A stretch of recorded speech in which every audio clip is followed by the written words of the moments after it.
नमस्कार मित्रांनो, तुमचं खूप खूप स्वागत.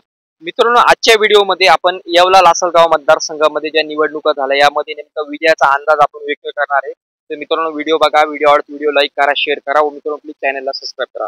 मित्रांनो, येवला लासलगाव मतदारसंघाकडे संपूर्ण महाराष्ट्राचं लक्ष लागलेलं होतं, कारण की ही जी निवडणूक होती मराठा आरक्षणाच्या आंदोलनामुळे अगदी हे संपूर्ण येवला लासलगाव मतदारसंघाचं पूर्ण महाराष्ट्राचं लक्ष लागलेलं होतं. कारण की मराठा आरक्षणाच्या बाबतीत भुजबळ साहेबांची जी भूमिका होती की यामुळे मराठा समाजामध्ये संपूर्ण मराठा समाजामध्ये संताप होता व त्यामुळे येवला लासलगाव मतदारसंघ भुजबळ साहेबांच्या मतदारसंघ संपूर्ण महाराष्ट्राचं लक्ष लागलेलं होतं.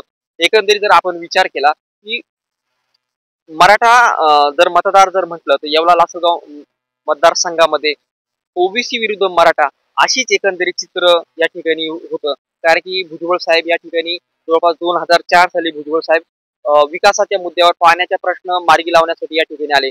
भुजबळ साहेबांनी विकास पण केला, परंतु विकासाची जी विकास हा संपूर्ण विकासावर ही निवडणूक झालीच नाही. विकास बाजूला राहिला, पण ही जी निवडणूक आहे ती फक्त आणि आरक्षणाच्या मुद्द्यावर हे हा येवला लासलगाव मतदारसंघांनी पेटलेला होता. कारण की मराठा आरक्षणाच्या बाबतीत भुजबळ साहेबांनी जे वक्तव्य केलेले होते, भुजबळ आरक्षणाच्या बाबतीत जे मराठा आरक्षणाच्या बाबतीत ओबीसी आरक्षण नाही आणि नाही जी भूमिका होती ही यामुळे मराठा समाज संपूर्ण मराठा समाज दुखावलेला होता. व आपण जर विचार केला तर महायुतीचे उमेदवार माजी उपमुख्यमंत्री छगनरावजी भुजबळ यांचे महाविकास आघाडीचे शरद पवार गट राष्ट्रवादीचे उमेदवार माणिकरावजी शिंदे, एकंदरीत असा अंदाज आहे की भुजबळ साहेबांचा या ठिकाणी पराभव होतो व माणिकरावजी शिंदे यांची या ठिकाणी विजय एकंदरीत दिसतो. तो विजय नेमका कसा आपण ते लक्षात घेणार आहे. मित्रांनो, मराठा समाजाचं आतापर्यंत ना भूतो ना भविष्य असं मतदान झालं व तोच मतदानाचा प्लस पॉईंट ठरलेला आहे विजयाचा. कारण की आतापर्यंत 65% आसपास मतदान व्हायचं, यावेळेस जवळपास ग्रामीण भागामध्ये 80% आसपास मतदान झालंय. म्हणजे त्यावेळेस जर मतदान जर जास्त झालं तर नेमकं झालं कुणाचं. कारण की विचार केला तर मराठा समाज जो आहे इथून मागे भुजबळ साहेबांच्या बरोबर कायम होता, पण आरक्षणाच्या मुद्द्यामुळे मराठा समाजाने संपूर्ण एकीने व ताकीने भुजबळ साहेबांच्या विरोधात मतदान केलं. भुजबळ साहेबांबरोबर इतर सगळे समाज होते आणि मराठा समाज वेगळा होता. मराठा समाजाच्या जोडीला मुस्लिम बांधवांचं सुद्धा भरपूर असं मतदान झालेलं आहे. असं जवळपास 60% मुस्लिम बांधव माणिकराव शिंदे यांच्या बाजूनी होते. भुजबळ साहेबांबरोबर 40% मुस्लिम बांधव होते. एकंदरीत आपण जर ओबीसी आणि मराठा जर विचार केला तर संपूर्ण ओबीसी भुजबळ साहेबांच्या पाठीशी होते व संपूर्ण मराठा माणिकराव शिंदे यांच्या पाठीशी होता. कोणी किती का काही म्हणत असले तो ओबीसी विरुद्ध मराठा असं एकंदरीत असं चित्र होतं. कारण की एकंदरीत जर आपण जर विचार केला तर मतदारसंघामध्ये रेग्युलर जर मतदान जर बघितलं तर अगदी 65% आसपास मतदान व्हायचं, परंतु ग्रामीण भागामध्ये हा मतदानाचा टक्का खूप वाढला. अगदी ग्रामपंचायत मध्ये सुद्धा एवढ्या लाईन आम्ही बघितलेल्या नव्हत्या. अगदी 50-50 फुटाच्या लाईन मतदारांच्या लागलेल्या होत्या. ना भूतो ना भविष्य असं मतदान या ठिकाणी झालेलं आहे.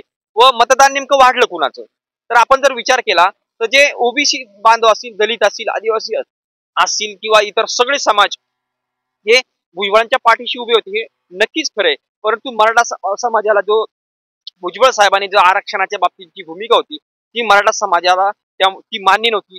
भुजबळ साहेबांना प्रचंड विरोध होता व हाच विरोध संपूर्ण मराठा समाज या ठिकाणी मोठी ताकद यांनी लावली होती. अगदी पुणे असेल, मुंबई असेल, ठिकठिकाणून जे नोकर वर्ग होते या ठिकाणी मतदानासाठी आले व अगदी सकाळपासून गर्दी अशी कमी व्हायला तयार नव्हती.